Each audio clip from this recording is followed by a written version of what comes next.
guys, how you doing? This is Manga section. I'm here today to bring you the review for elDLIVE episode number 11. So we find out that Chuta is temporarily within Division 4, and we find out that this new guy that we saw last episode, his name's Vega, he's the chief of Division 4. Fair enough. So as the episode goes on, we see that within this episode you really see, because I think we were talking about it last week.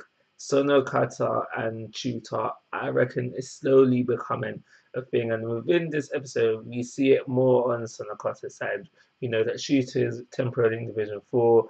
We see Sonokata lurking around during school hours. Basically, she's missing him. And also, another thing that makes me feel that they're working towards a relationship, but definitely there are now a stronger friendship between the two of them, is the whole fact where at the end of the episode, where Sonokata felt that this was the time, even though they were in the middle of an incident, to go find Chuta and give him the hard drive, the USB key, whatever it is, that has the information about the incident, what happened when Chuta was a child. We find out just throughout the episode that our tribe has information on that, and throughout the episode it seems like, so, ooh, why they hiding this from Chuta, but it turned out by the end of the episode that wasn't the case. The actual case was that the chief was actually trying to get this information to Chuta. But yeah, because I feel like that wasn't the right time for Sonokata to be trying to be giving him this information, even though it was the right time, because Sonokata needed to hear not Sonokata, Chuta needed to hear these things to get him out of the funk he was in. I do believe that because of the thing that happened at the beginning of the episode, the thing that happened at the end of the episode involving Sonokata, feelings are starting to be developed. So we had the art museum scene, Shooter's friend, one that's not involved with elDLIVE, I've forgotten his name, he wanted to go to art museum. So they went to an art museum, and there's a whole load of fan service going on there, a whole load of pervert, I should really say, going on there. I don't really understand why the girls were there, but they were there as well. But yeah, there was a whole lot of pervert, and that was just all. I know you like a fan service. I'm sure you enjoyed that scene.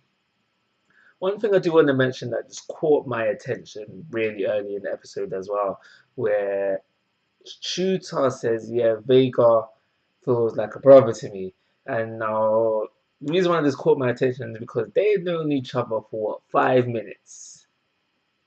All Vega really did was his job. I know he saved Chuta, but really and truly, he was just doing his job. But ooh, I wonder if this what it feels like to have an older brother.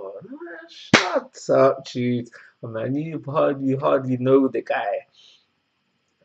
So really the meat of the episode was finding out that DeMille, is it DeMille? Yeah, DeMille are coming back. They're ready to try and invade Earth again. Well, they're not really after Earth. They just want Chuta and Drew. Now they need Chuta. They're interested in the updated version of Drew, so they need Chuta and they need to keep him alive. They can't try to take the alien out of him, because if you try to take the alien out, the alien resets back to factory settings. So they need both of them still alive. So yeah, we find out that they're going to invade, in fact, invade during the episode. But before that, we find out that Gachi, was it Gachi or Gucci? Gachi or Gucci, Chuta's friend, he finds out that, yeah, they're going to invade Earth. So he's trying to warn Chuta. He does, in fact, get the message out there, but Chuta gets the message too late. So, like I said, DeMille, the invading Earth, DeMille Jr. has come to the scene. New character introduced, obviously working under DeMille, he bears the name. So he's like, yeah, I want Chuta and Andrew.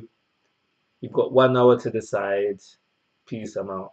And he's not there by himself. He's got the main ship, which is in front of the elDLIVE base that they operate under, and he's got multiple ships on Earth ready to attack if they don't deliver Chuta within the hour.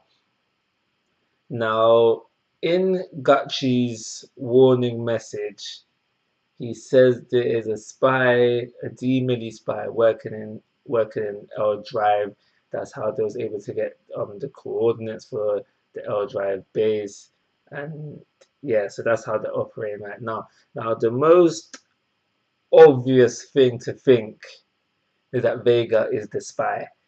That's most obvious, and it just raises an obviousness by the end of the episode where he has that that serious look, evil kind of intent look at the end. But like I said, that's the most obvious thing to think. It could, very unlikely, but it could be someone else. And no, I don't have no ideas who this someone else could be, but it doesn't change the fact that it is a possibility. So everything I want to say about this episode. Looks like we're gonna have a strong ending because I think next episode's I think next episode is the last episode for the season. Once I've watched the season, I'm going to most likely do an overview of the season, so look out for that, and I'll throw out some more of my opinions during that. I'll wait until it's all wrapped up and talk about my major opinions. This episode will get a 3-star rating. I'm going to call it a review. Like always, guys, I'm asking for your thoughts and opinions. If you haven't already, please subscribe to my YouTube channel. And most importantly, take care. Have a nice day.